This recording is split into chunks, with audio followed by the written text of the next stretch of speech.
Равномерным прямолинейным движением называют движение, при котором тело за любые равные промежутки времени совершает одинаковые перемещения.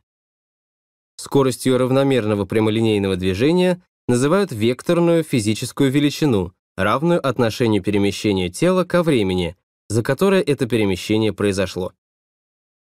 Перемещение тела в неподвижной системе отсчета равно сумме его перемещения в подвижной системе отсчета и перемещение подвижной системы отсчета относительно неподвижной. Чтобы определить скорость тела в неподвижной системе отсчета, разделим почленно выражение для перемещения на время. Скорость тела в неподвижной системе отсчета равна сумме его скорости в подвижной системе отсчета и скорости подвижной системы отсчета относительно неподвижной. Движение, при котором скорость тела с течением времени изменяется, называют неравномерным.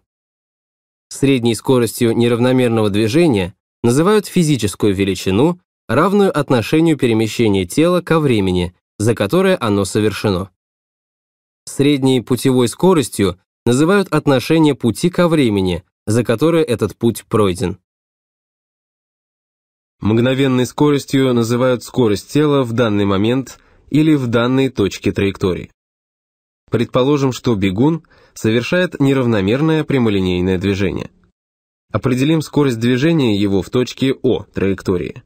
Выделим на траектории участок АБ, внутри которого находится точка О. Перемещение на этом участке спортсмен совершил за определенное время. Средняя скорость движения на этом участке равна отношению перемещения бегуна ко времени, за которое он пробежал этот участок. Уменьшим перемещение бегуна, тогда средняя скорость тела за это время равна отношению данного перемещения бегуна ко времени, за которое он пробежал этот участок. Будем и дальше уменьшать время движения тела и, соответственно, его перемещение. В конце концов, перемещение и время станут такими маленькими, что прибор, например, спидометр в машине, перестанет фиксировать изменение скорости, и движение за этот малый участок времени можно будет считать равномерным. Средняя скорость на этом участке и есть мгновенная скорость тела в точке О. Таким образом, мгновенная скорость – векторная физическая величина, равная отношению малого перемещения к малому промежутку времени, за которое это перемещение совершено.